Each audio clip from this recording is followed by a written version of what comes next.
Hey, welcome back to the channel, or if you're new here, I'm Jen and I am delighted to meet you.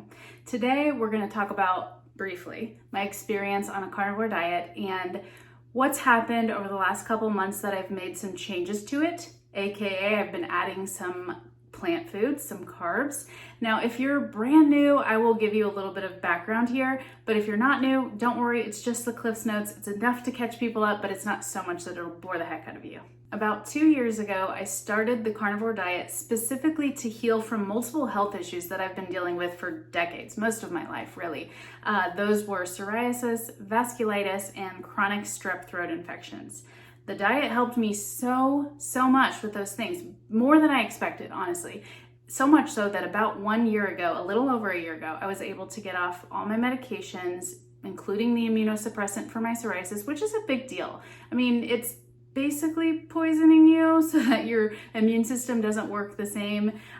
It caused some liver damage, and it's one of the main reasons that I don't have children yet. I was advised by my doctor not to get pregnant on it, and so I haven't. And so that was one big reason I really wanted to get off of it. For the first 9 to 12 months, everything was going delightfully. I was losing a little bit of weight, my skin was looking good, I was working toward getting off my medication. In my opinion, I was feeling and looking maybe the best I ever have. But after that 9-ish months, I started having some issues with my sleep. It became a little bit harder for me to fall asleep and certainly harder for me to stay asleep. I was waking up around 3 a.m. most nights, completely awake, wired and ready to go. I also stopped losing weight after about probably 6 months and was just plateaued there for a long time, but I felt good, so I wasn't too concerned about it. But then after a bit, I started gaining weight slowly. And so a year and a half in, continuously getting worse sleep and continuously gaining weight, I started to really look at myself and say, am I doing the best thing? Is there something I can be doing different? After that first 9-ish months or so, I was no longer losing weight and I was slowly starting to gain, and I was having some sleep issues. And so I started experimenting with different ways to still be pure carnivore, but to change things to try to help those issues. For example, I tried some fasting, some high fat, some low fat, higher protein, more calories, less calories. I tried a lot of things, okay? Not every single thing, but I tried a lot of things. So a year and a half in, basically a couple of months ago, I decided I might need to change something a little bit away from carnivore to address these issues that are still lingering. I've actually shared a few other videos over the last month or so detailing exactly why I decided to do this, what I'm doing, some specific foods I'm eating, things that I've sort of noticed along the way. But today I'm sort of giving you the global breakdown of everything. So if you want, you can go back and look at those, or you can just watch this and get an even more updated picture. First of all, I just want to say thank you for sticking with me. I sometimes get concerned that as an outsider, it may look like I'm just fumbling around and changing my mind constantly and doing this and telling you this is great, but then doing this and telling you this is better. And I understand that that is really frustrating. But I also am aware that a lot of the stories when it comes to diet and lifestyle, and specifically carnivore stuff, it seems like we kind of get the picture at the end when the person's already achieved their goal and things are great. And sometimes then when your path doesn't seem so straight, it's a bit discouraging. So I just am really trying to go out of my way to share things with you as I do them, even though I know it makes me look a little fickle. So be aware, I know that. I'm just sharing it in case it might help you. Early September, which at the time of this filming, it's end of October, so almost 2 months ago, is when I was like, you know what? I'm gonna experiment with adding a little bit of plant foods to my diet. And I did that with the help of a continuous glucose monitor. So I'm keeping a really close eye on any hyper or hypoglycemic issues and just really trying to have a good idea of how specific the foods are affecting me. Ultimately, I have found that adding some carbs to my diet has helped regulate my blood sugar, but there is a lot more to the story that I want to share with you today. First, I'll give you a little bit of a breakdown of specific foods I've been eating, and then we'll go over the pros and cons that I've noticed. When I started out, I was including a lot of dairy, things like cottage cheese and yogurt, but then I was mixing things in it like nuts, fruit like berries, sometimes even high glycemic fruits like pineapple, and I was enjoying it. It was new and exciting and it was pretty tasty, but it didn't feel too bad, and I was keeping an eye on my blood sugar, like I said, and it was staying pretty stable. I was also including a little bit of fermented veggies just because supposedly they're good for you. And I included some other veggies like green beans, onions, mushrooms, garlic. I didn't ever really eat fruit by itself because I basically knew that would increase my blood sugar quite a bit, although maybe it wouldn't have because it's fructose instead of glucose, but that's besides the point. I was also every day having a protein shake that I love.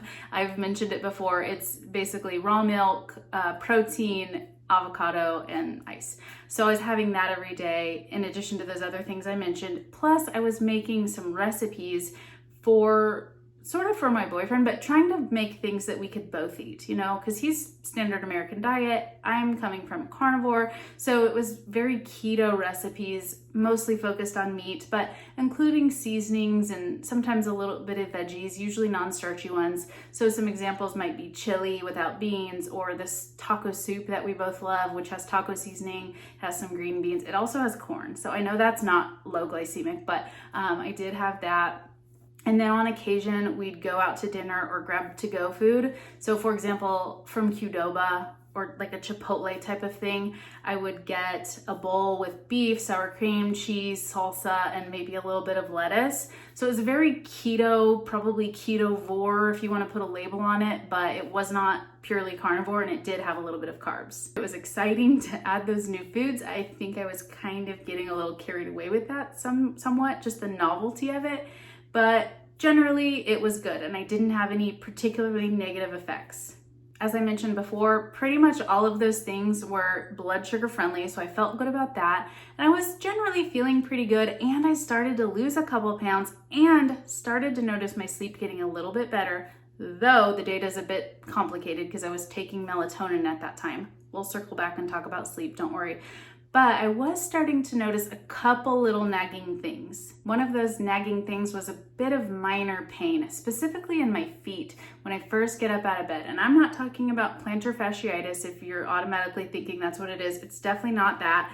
I'm a physical therapist, so I feel like I would know. It's really just sort of my bones are a little sore, all my little tarsals and metatarsals.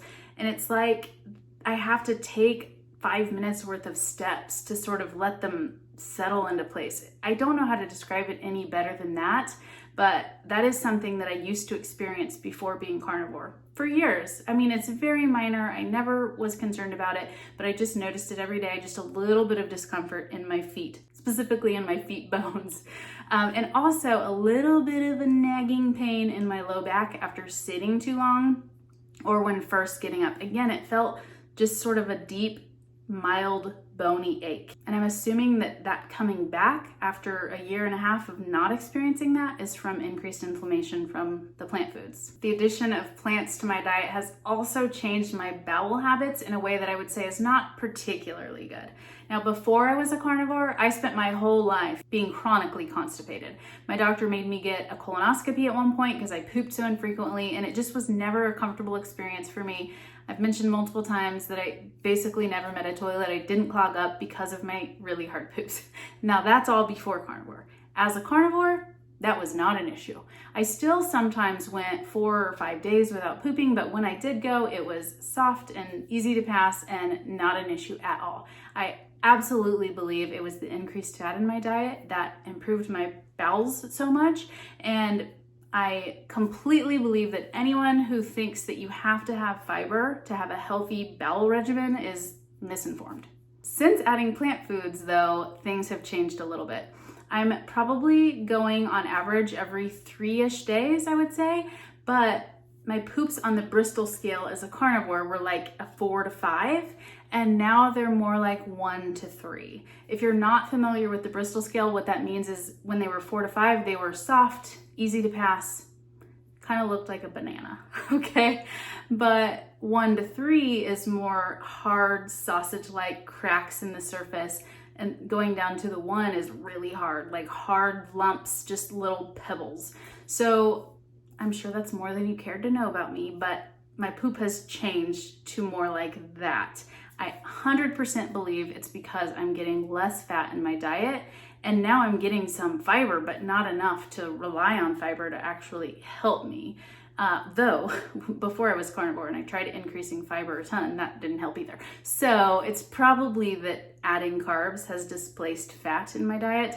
And so that's definitely something I'm gonna have to be mindful of. Honestly, I'd say that those two things, the pain and the constipation, if you will, are sort of minor inconveniences to me. What was way more annoying was just having to have so many ingredients for food. You know, if I wanted to do the yogurt or cottage cheese with the mix-ins, I had to have the fruit and the nuts on hand, or if I was making a recipe, I needed 6 different spices and 4 more ingredients, and it just seemed like I was spending way more time figuring out what ingredients I wanted for things and finding those things at the store, going to multiple stores, and spending a ton more money. So again, people who say the carnivore diet is too expensive, I'll tell you what, I spend way more money when I'm trying to be heavily meat-based, but then adding all of these other foods in. So after doing that for a couple weeks, I was just really missing the simplicity of being a carnivore, how you don't really have to think about what you're gonna buy. You just always have something on hand. You can store everything in the freezer and really nothing goes bad. I've had a lot of produce go bad over the last few weeks and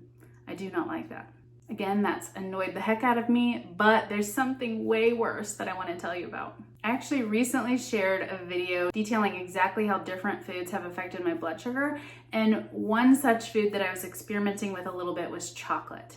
I won't go into all the details, but ultimately I found that eating a reasonable amount of chocolate, like a chocolate bar, which is maybe more than a reasonable amount, but to me it seems reasonable, wasn't so terrible for my blood sugar, but the higher the fat content and the more natural the ingredients, the better my blood sugar did. But the main thing is that in that video, I was just marveling about how I can eat a chocolate bar and not turn into a multiple day, multiple week binge, and how clearly I'm healed from being a binge eater for 20 something years because now I can do that and I have no trouble. Well, shortly after the filming of that video, I would say that changed. The trouble really started with me trying to make all these delicious looking kind of keto treats. There are several pages on Instagram of people that's all they do, and they have like 1 million followers, and they make these delicious looking things like healthy Reese's peanut butter bars and 10 million recipes with cottage cheese and all kinds of things that look so tasty. And so I kind of got this idea in my head of, oh, I'm gonna make these delicious treats. They're gonna be better choices for my boyfriend instead of eating processed snack foods that he likes. Plus I'll be able to make videos about them for you guys, and I'll get to try them too and see if they're blood sugar friendly. Like, it's just gonna be great. Well, that didn't quite work as planned. First of all, he's not really a sweet eater, so he didn't really want all that. But I was still like, it's fine, I'll still make the video, I'll still test it out on the glucose monitor, it'll be great. And yay, I get to try some new treats. The first thing I made was this cottage cheese chocolate chip cookie dough stuff, right? It sounds wonderful, but first of all, it's not near as good as actual cookie dough, let's be real. But it has tons of ingredients. I spent tons of time getting everything, tons of money on it. I mean, it was a big chore. And honestly, all the things I needed for it probably cost me $40. It's ridiculous. The first day I had it, I thought it was okay. It was kind of fun and exciting. I wasn't over the moon, but I ate 1 serving. It's fine. My blood sugar was good. And then I went on to eat the rest of the chocolate chips from the bag. So that was mistake number 1. Then the next day, there were 6 servings or so left of the cookie dough, and I just spent the day slowly eating it all. Shortly after that, I tried to make a peanut butter protein cookie, right? A peanut butter cookie, but with protein in it. And I used coconut sugar and all these natural ingredients, blah, blah, blah. Again, very expensive.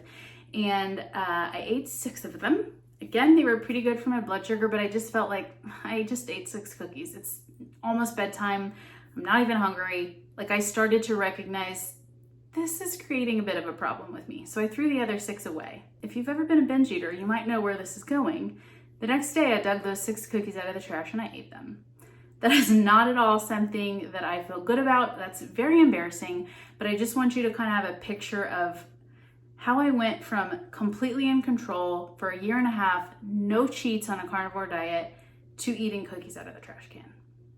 Let's be clear, I knew that I was doing something wrong, but I was soothing myself by saying, it's whole food ingredients. These are nutrient dense. It's not like you're eating processed garbage with fake ingredients and chemicals and whatever, you know. This is a reasonable option as long as you just kind of keep it whole foods, you're good. But then over the next few days, it got worse yet. I found myself making random grocery store stops to get 2 or 3 healthy candy bars, and I would eat them all, of course, in the same day.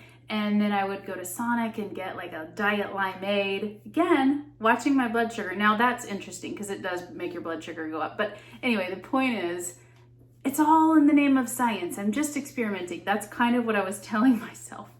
But then again, within a few more days, I was straight up eating candy. I mean, the chocolate bars are candy enough, but at this point I was at work at my physical therapy job, taking candy from the candy drawer that I've avoided for almost 2 years.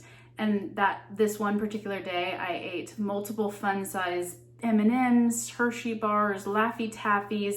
Then I went to the gift shop at the hospital and got a Snickers bar and chewy candies, Milk Duds. I mean, I ate so much food, you guys. It was not good. Just talking about it now, I'm reliving it, and it just is very disturbing to me. But again, I want you to feel the whole picture. When things got to the worst, which keep in mind, this is all over the course of just 2 or maybe 3 weeks. But at the worst, my boyfriend's mom was in town from North Dakota, and she always brings with her a bunch of sweet treats. So she brought gallon buckets full of chocolate chip cookies, oatmeal cookies, banana bread, Chex Mix, all kinds of things like that. And this was when I had started binging. So a lot of my old behaviors came back. Basically, I was sneaking cookies and bread. And what I mean by sneaking is when no one was around, I would go down to the freezer in the basement and I would take frozen cookies, put them in my pockets, let them thaw out in my pockets, and then sneak eat them in the bathroom or basically whenever no one was looking. It was ridiculous. I mean, can you imagine having cookies in your pockets? Like, you know that you're just gonna have crumbs in your pockets, you're gonna have broken cookies. But when you're addicted and you're just out of your mind, you do stupid things like that. And that's what I was doing. And I overheard at one point my boyfriend's mom saying to my boyfriend something along the lines of, there were a lot more cookies than this. Do you think Jen ate some? And he said something like, no, I don't think she would eat this. So probably someone else is being blamed for eating the cookies, but I was so humiliated. And honestly, I think that is part of when I turned the corner. There's one other thing that helped me turn the corner, and I'll share that in a second, but that was humiliating and just kind of put the brakes on and helped me to kind of see what I was doing. And I also want to point out, I love my hopefully future mother-in-law so much. She's so wonderful. But you know, she makes these treats with canola oil and crappy flour and sugar, and I really believe that they are a slow poison. And I knew that when I was eating it, but I was still choosing to eat it. Anyway, that's enough of that. Now, most of the time during all of this, I was tracking my food every day. I was always tracking my blood sugar, and at the worst that I could find of a food tracking day, I ate 6,000 calories. Now, there were worse days in there with binging where I didn't track at all, so I'm sure it's even higher, but obviously you can't eat 6,000 calories a day unless you're training for the Olympics maybe, and lose weight. So that's a problem. I was also obviously messing up my blood sugar. It's normally quite level around 70 to 100, but I had tons of spikes on this day, and I mean, it still could be worse, right? This helps me to know that my insulin sensitivity must be reasonably good, but I'm not proud of this. That embarrassing moment I described of overhearing my boyfriend and his mom, that definitely helped get me back on track. But the other thing is that my psoriasis definitely started to get worse. I've had a few spots here and there over the last several months, even before I started adding plants, but it's been fairly well controlled. I've felt good about it. And even at its worst, not long ago, it was still way better than it was before Carnivore, but definitely starting to flare up. So here's a video of what it was like just a week or so ago at its worst. Luckily, I'm working with a coach right now. Her name is Coach Jen Winkler. And so I admitted to her what I was doing. She kind of talked me off the ledge, and that's been really helpful. Through talking to her, I realized that I absolutely need to cut out anything sweet for a while, because that worked for me before when I went carnivore. So obviously no chocolate, candy, sweet pastries, cookies, those kinds of things, but even my beloved chocolate protein shakes. I've cut those out for a while too, just to get back on track. And I probably will add those back at some point because I did seem to have good control with those, I think. So we'll see. But keto treats, chocolate, anything like that is an obvious no-no for me, probably for life. Once I set my mind to it, I really have been able to get back on track pretty well. I mean, it's only been about a week, but I haven't had any stumbles. I'm feeling really good. And I think a lot of that is just from the confidence that I got from having done this for a year and a half and knowing I can do it again. I just have to avoid the triggers, be aware of my urges, and avoid them, ignore them until they're no longer nagging me at every moment. The bottom line is that all this experimentation has caused a couple little negative things, but really notably, it has caused me to start binge eating again, which is not at all what I wanted to report, but I can't help but be overly honest. So there you go. In case you're getting lost, here is a recap of some of the negative things that I've been experiencing since adding back some plants into my carnivore diet.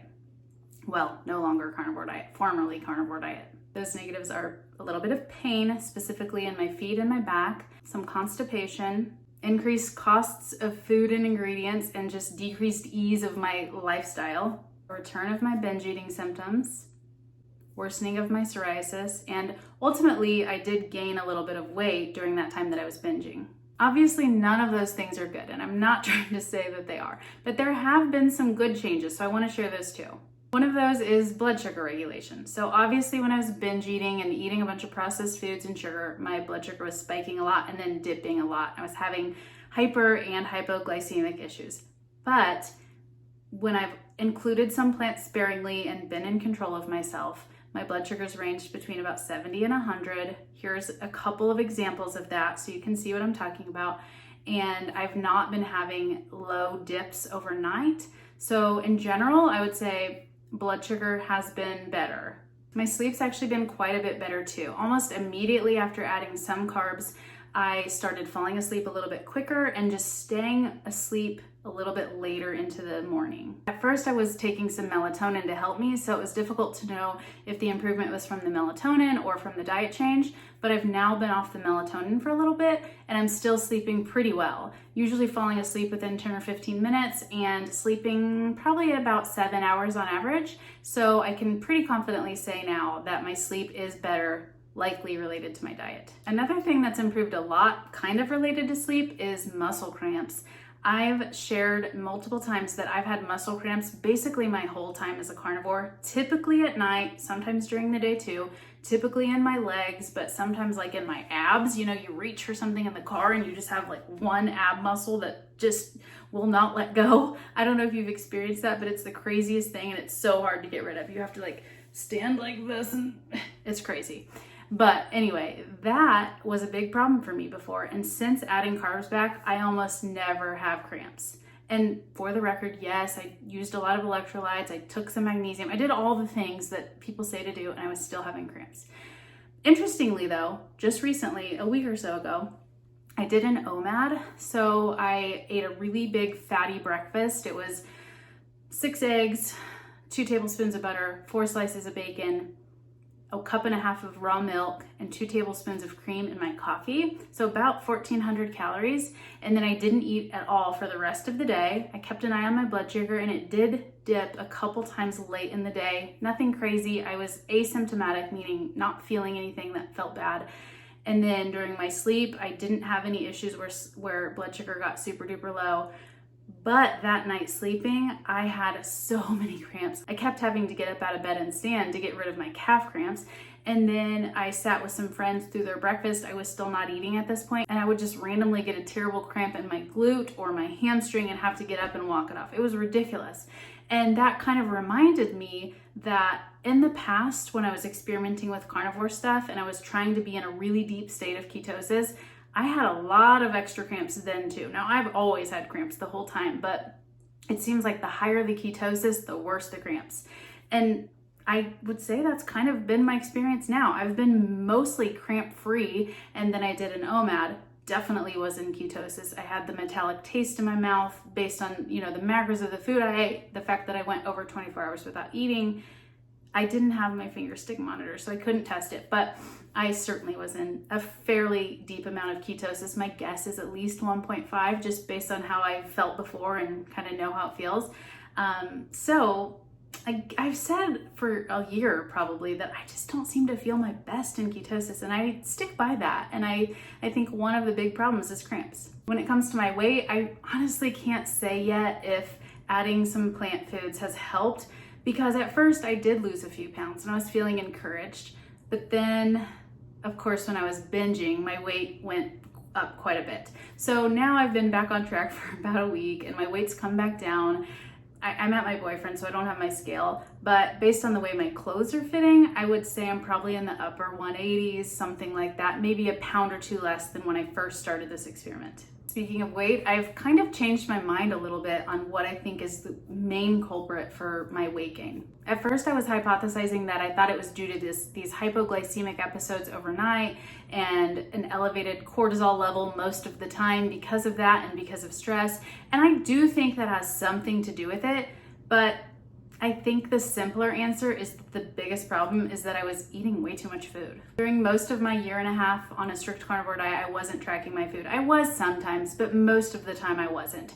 And I told you guys that I thought I was probably eating something like 2,000 to 2,500 calories per day, which many of you think that's way too much, but I don't really.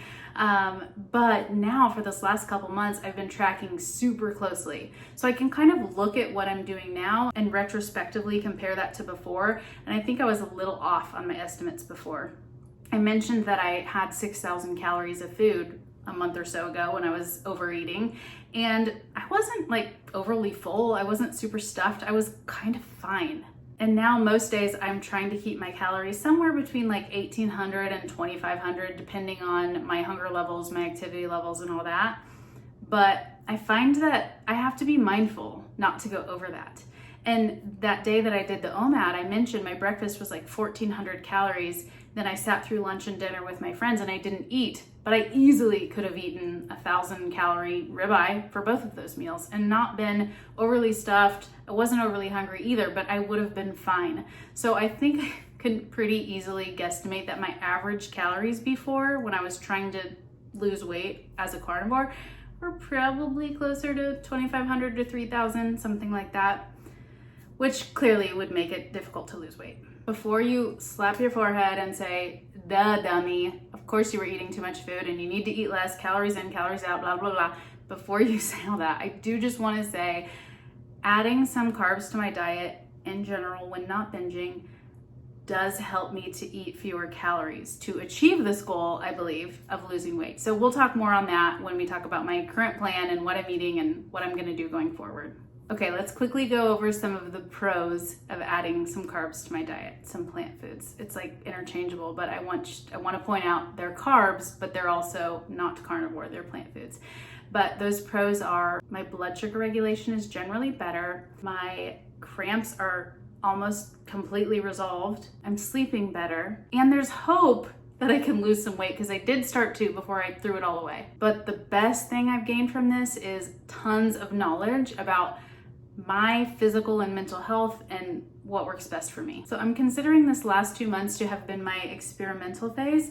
Now I've got a lot of really great data that's very specific to me, and now I'm ready to implement it. Lately, my diet's actually been mostly carnivore, right? I went from really carnivore to straying quite a bit, and now I've found myself quite a bit back to that carnivore space. Now, I'm not saying it's pure carnivore or that you'd even call it carnivore, so please don't send the carnivore definition police, but I'm almost exclusively eating animal foods, mostly eggs and beef, moderate amounts of bacon, eggs, and chicken, and I'm including 1 to 2 cups a day of raw milk, which I would consider that carnivore anyway. Some of you may not, but to me, any animal food is carnivore. So everything I've listed is carnivore.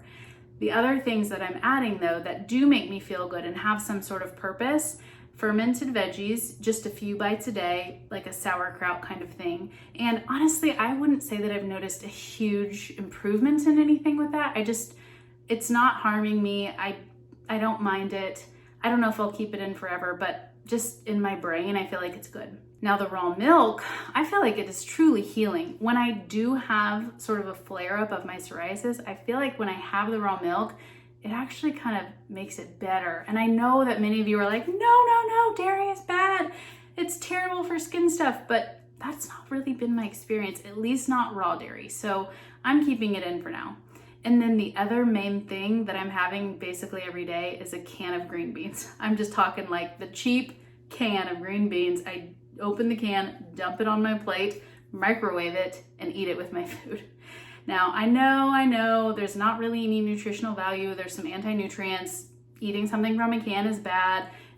All of the things, I know that, but I feel that the rewards outweigh the risk for me. And the main reason that it's helpful for me is when I have a can of green beans with my lunch or my dinner, which I do almost every day, I don't eat as much meat. So, I can easily sit down and have 1,000 calories worth of steak and be satisfied, but not overly stuffed. Or I can have half a pound of steak, 500 calories worth of steak, and a can of green beans and be equally full and satisfied. So to me, if I'm looking to lose weight, I've got to cut some calories, obviously, and that seems like a pretty good way to do that. So it's working for me for now. To be clear, I probably will eventually add those protein shakes back with the protein, the avocado, and the raw milk. Probably not every day, but as an occasional treat, but just really keeping in mind how my cravings are for foods that I don't want to be eating and scaling back as needed. So again, I don't feel like I have the right to say anymore that I'm on a carnivore diet. It's a bad business move after growing a platform all about the carnivore diet. But I truly care more about my health, and yours too, for that matter, than I do about any label. But in my own mind, what I feel like I'm eating is mostly carnivore with a couple of additions. Now I have to mention one thing.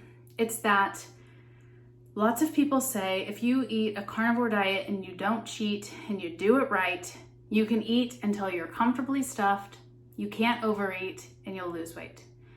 If you're like me and clearly your hunger signals are broken, that just may not be true. I think for many people it is true, and I'm not negating that that's a very useful tool for many people, and that the people who say that are wonderful people who know what they're talking about. I believe all of that. But some of you, if you're like me, you might just have to monitor things a little more closely. And ideally, the carnivore diet should be simple. You shouldn't have to track and count and add and blah, blah, blah. But you may have to if you're not losing weight. Now, that doesn't account for the low blood sugar and the sleep issues. I think that's kind of a separate thing going on for me. But my history and what's led me here is kind of what's made me believe I do need to decrease calories. I can't eat until I'm comfortably stuffed because I don't know when I'm comfortably stuffed, apparently. And a little bit of plant foods are good for me. Maybe not good exactly, but again, the rewards outweigh the risks. So I want to say one more time, I know it can be a little bit annoying that I'm kind of going back and forth and saying the same thing differently, but then changing things and blah. Anyway, if you're still watching, I assume you're not that annoyed, and I'm so appreciative that you're still here, and I would love it if you'd like this video and let me know in the comments. To wrap up, I'll say that, again, this last 2 months has really been sort of an experimental phase for me, and I feel like I've gained a lot of good knowledge, so now I have a clear and sort of straightforward path of what I want to do next and exactly how I want to implement it and what I should expect to see as a result from that. So I'm going to share a lot more about that soon. If that interests you and you haven't already, be sure and subscribe, and we'll talk more about that later. Thank you so much for watching. You are awesome, and I am really, really grateful for you.